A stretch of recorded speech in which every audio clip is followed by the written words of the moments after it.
from what I've seen, is the element that people are most excited about, and that is the Ferrari 499P.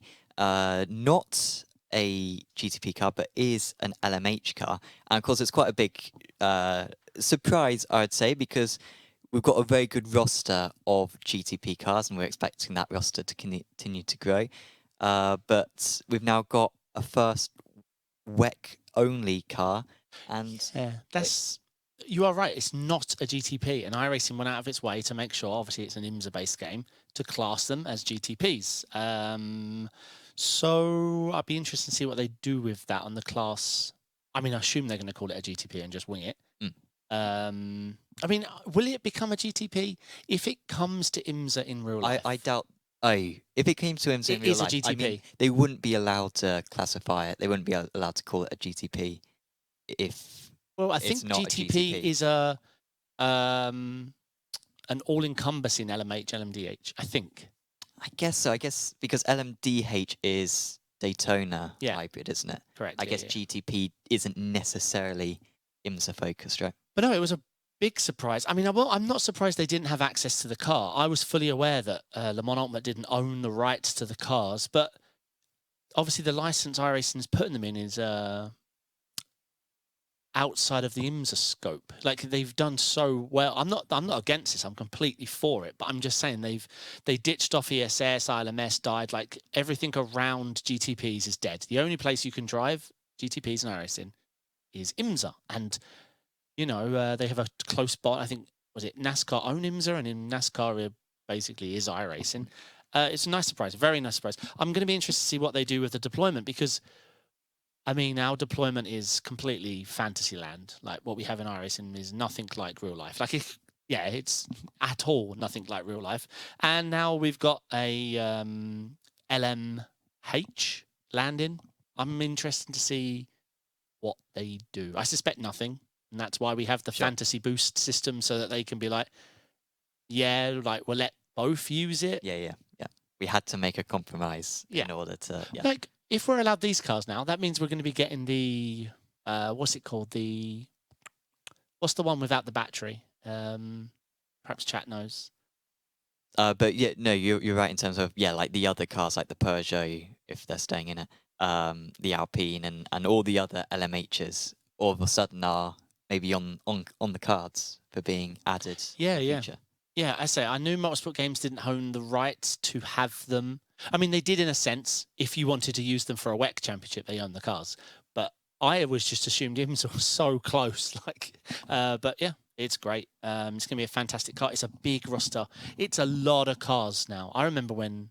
Yeah. 6 or 7. Like 7 or 8, and that it stayed the same now? For a while. And now it just doesn't seem to stop going up. No, I'm really excited about this car. They're also adding we might as well mention it here while we're talking about this car, the bump sound. The sound from the transition from electrical to engine. I can't think of the word, sorry. We can probably play it. Oh, yes. Oh, I just went That is going to sound so cool when you've just done your pit stop and you're coming out and everyone around you is also as well. That's going to be quite the sound to get the adrenaline pumping. Yeah. So the bump start, that's coming. But yeah, again, if the bump start's coming, are we getting the proper deployment? If they're changing things, I don't know if they're just making a sound file. Like, yeah, I'm really interested to see. Because, like, are you burning fuel when you're running the electrical bit out of pit? So are you running down pit lane not burning fuel now, or are iRacing just going to stick to fantasy? Yeah, and I mean, their fuel burning system has always been very basic in terms of if you apply 100% throttle, that's so much amount of your like short shifting and stuff like that. There isn't a whole lot of intricacy to it. So yeah, they would need to change it so that it's not just... I mean, don't get me wrong. I will say, like, I give them a hard time about the GTP deployments, but I've also done a lot of LMU. And it does feel like you need 4 scientists and a maths degree to finish the race. Because you've got all these gauges and numbers and you have deployment modes, but they really matter. Because otherwise, if you run out of virtual energy, you get disqualified. Sure. Because you run out of the virtual bopped fuel. So I get it. But also, iRacing is about realism. One of the sentences that they put further down in the post, which I didn't notice actually, but Luca Monroe from Overtake did notice it, was further collaborations are also underway with Ferrari. Now, I didn't think too much of that when I first read it, but Luca made the very good point that what does that mean? Because there's barely any other Ferraris in sports car racing. We've got the GT3. We've got the Ferrari fixed. We've got the Ferrari Challenge. Yeah, we've got the 296. Basically, we've now got the GTP. What other stuff is there? So he came up with a few different ideas. One was past F1 cars, which would be pretty amazing. Early even 2000s yeah, Ferrari okay. would be phenomenal.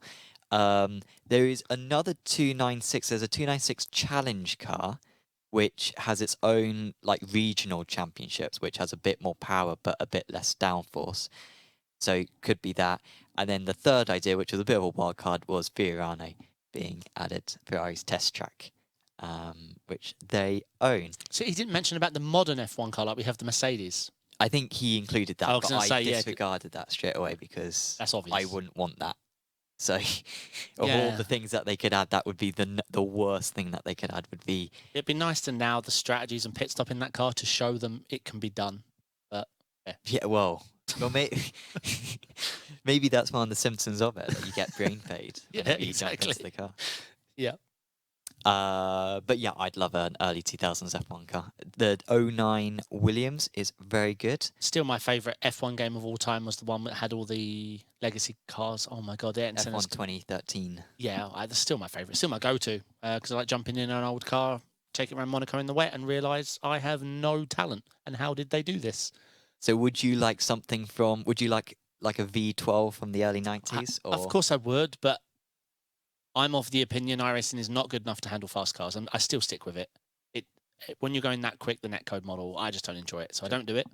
Two, people only, let's face it, sim racers are a fickle bunch, and they only do what is actually happening in real life.